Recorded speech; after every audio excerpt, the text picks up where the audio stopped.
paano daw mapapatunayan na Diyos din ang Holy Spirit? Hmm, yes, unang-una, um, base sa po sa aral natin 'no, ang ating kinikilalang Diyos ay may tatlong magkakaibang persona, kapatid 'no. So, ang Ama, ang Anak, at ang Espiritu Santo. So, yan po ang, atin pong doktrina 'no. Fundamental belief natin yan na ang Espiritu Santo ay Diyos din siya katulad ng Ama at ng Anak. Pero hindi siya ibang Diyos sa Ama at sa Anak. Iisang Diyos lang sila, pero magkakaiba lang ang kanilang persona, kapatid, no? So kung titingnan natin sa Biblia, sa unang yugto pa lang ng Henesis, pinakilala na ng banal na kasulatan kung ano ang Espiritu Santo. Tinawag ito na Spirit of God or Espiritu ng Diyos, no? Sa Henesis 1:2, ito ang ating mababasa, kapatid, ano? Ayan. Ang lupa ay walang hugis o anyo, dilim ang bumabalot sa kalaliman, at kumikilos ang Espiritu ng Diyos sa ibabaw ng tubig. Sino ang kumikilos sa ibabaw ng tubig? Espiritu ng Diyos. Kapag sinabi mong Espiritu ng Diyos, hindi siya yung Diyos per se. Kasi Espiritu siya ng Diyos. Di ba, kapatid? Dito pa lang sa unang yugto pa lang ng banal na kasulatan, pinakilala na ang presensya ng Espiritu Santo. Siya ang ikatlong persona, ang Espiritu ng Diyos, the Holy Spirit. Hindi siya yung mismong Diyos na Ama, kasi Espiritu siya ng Diyos. So ibang persona siya, no? Ibang persona siya. Siya ang gumagalaw o kumikilos sa ibabaw ng tubig. At take note, sa 3, anong sabi sa 3? Sinabi ng Diyos, magkaroon ng liwanag, at nagkaroon nga. Di ba? Sa 4, nasihan ang Diyos ng ito'y mamasdan.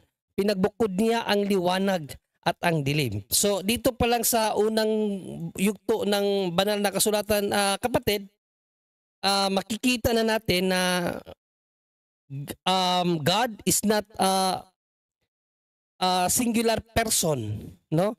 Andon ang Diyos na nagsasalita, magkaroon ng liwanag. At the same time, andon ang kanyang espiritu, ang espiritu ng Diyos. Ang espiritu ng Diyos, andon siya ang gumagalaw sa ibabaw ng tubig. Habang ang Diyos naman nagsalita na magkaroon ng liwanag. So active na ang Holy Spirit. Question, biblically speaking, ang Holy Spirit ba kinilala ba na Diyos ng mga propeta o ng mga manunulat ng banal na kasulatan? Ang sagot, yes. No? Kung babasahin natin ang sulat ni Samuel sa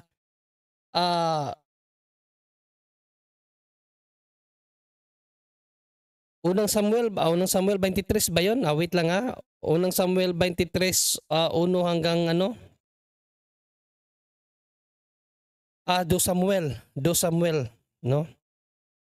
2 Samuel 23,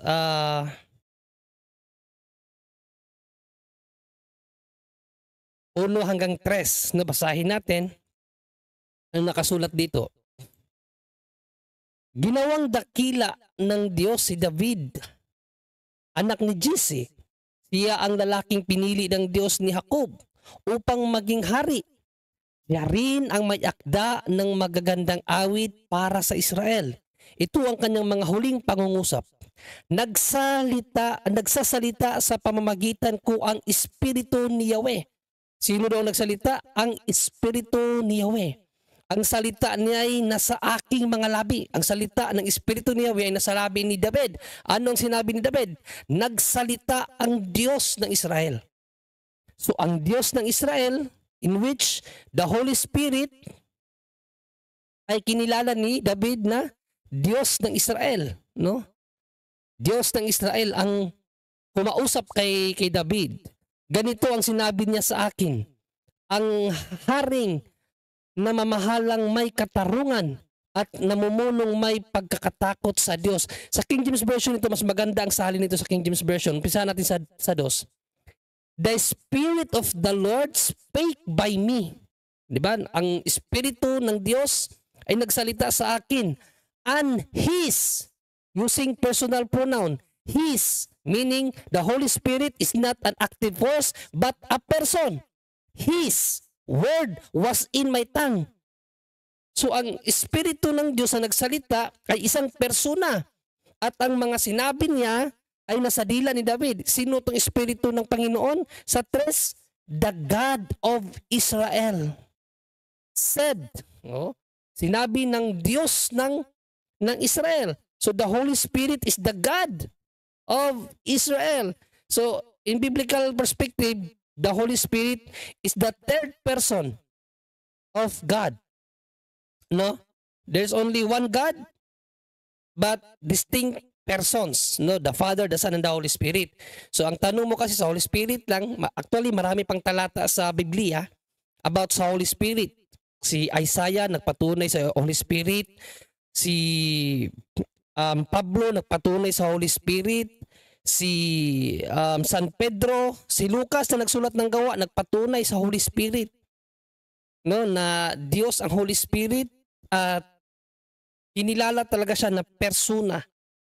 Kasi kung titingnan mo kung paano in-address ng mga manunulat ng Biblia ang banal na espiritu by personal pronoun. Like him, he, yan. Tapos dito naman his. So persona talaga ang Espiritu Santo at kinilala siya ni Propeta Samuel at ni David na God of Israel. So marami pa yan kapatid sa banal na kasulatan pero hindi naman natin kaya itakil lahat yan kasi marami pa tayong i-explore na mga kasagutan sa gabing ito. Basta sa tanong mo kung paano i-explain ang Holy Spirit, the Holy Spirit is the third person of God. Okay? Third person of God, the Father, Son, and the Holy Spirit. So siya yung ikatlong persona. At ang tatlong persona na yan ay hindi siya ibang Diyos. No? Hindi siya ibang Diyos ha. Siya ang Espiritu ng Diyos na aktibo na doon pa lang sa Genesis 1:1 and 2. No, gumagalaw na siya sa tubig at sa ibabaw ng tubig, no? So, active talaga siya na katulad ng Diyos Ama na paglalang. Actually in Job 33:4 basahin lang natin sa Job 33. No, sa Job 33:4, isa itong napaka strong evidence na ang Espiritu Santo ay Diyos talaga according kay Job, no? Basahin ko na lang sa Job 33:4 ano yung sabi dito. Basahin natin. Sa Job 33:4, ito po ang ating mababasa kapatid. The Spirit of God na naman, no? The Spirit of God, hindi siya yung God mismo ha. The Spirit of God, ibig sabihin the third person, hath made me. Sino daw ang gumawa kay Job? The Spirit of God. No? Sino ba ang manlalalang according sa the Bible? God. But sabi dito, the Spirit of God hath made me, and breath of the Almighty hath given me life. Ano ang Spirit of God? The Almighty. In which yan ang ano ng Diyos, no? Isa sa katangian ng Diyos being Almighty. 'Di ba? So dito napakalinaw talaga na ang Espiritu Santo based sa Bible is God himself, kapatid. Although he is the Spirit of God, no? Hindi siya ibang Diyos sa God. Okay? Iisang Diyos lang kasi sila, but iba-iba ang kanilang persona. Yun ang Ama, ang Anak, at ang Espiritu Santo. Okay, so ito po, no, idagdag ko lang doon sa kasagutan ni Brother John Ray. Kung babasahin po natin yung gawa ng mga Apostoles, Kapitulo 5 hanggang talata 5 hanggang sa 5, ganito po. Subalit mayroong mag-asawa na nagbenta ng kanilang ari-arian. Ananias ang pangalan ng lalaki at Safira naman ang babae. Hindi ibinigay ni Ananias sa mga apostol ang buong pinagbilhan na sinang-ayunan naman ng kanyang asawa. Isang bahagi lamang ang kanyang ipinagkatiwala sa mga apostol. Kaya't sinabi ni Pedro, Ananias, bakit ka nagpadala kay Satanas at nagsinungaling ka sa Espiritu Santo? Okay, take note po dito kapatid, no? Si Ananias po nagsinungaling sa Espiritu Santo. Bakit mo binawasan ang pinagbilhan mo ng lupa? Bago mo binibili ang lupa, hindi ba iyo iyon? At nang maipagbili na, hindi ba iyo rin ang pinagbilhan? Eto ano ba yung katangian o sino ba talaga itong Holy Spirit o Espiritu Santo? Bakit mo naisipang gawin iyon? Hindi ka sa tao nagsinungaling. Saan siya nagsinungaling? Di ba sa Holy Spirit o sa Espiritu Santo? Mm. Kundi sa Diyos. Kaya Okay. malinaw na malinaw dito sa Agawan ng mga Apostoles, chapter 5 verses 1 to 4, na sa umpisa pa lang, nagsinungaling na si Ananias sa Holy Spirit o sa Espiritu Santo. At ano ba yung Espiritu Santo nito? According o ayon mismo sa pinili ng Panginoong Jesucristo na maging unang tagapamahala ng iglesia o tinatawag natin sa ating simbahan na First Pope, ito ay ang Diyos. No? Dito'y malinaw. Kung gagamitan natin ng lohika, ng tamang pagkakaunawa sa Biblia, dito ay pinakita at ipinakilala sa atin ni San Pedro mismo na ang Espiritu Santo ay Diyos. Yun lang po ang aking idadagdag, Brother John Ray. Yes,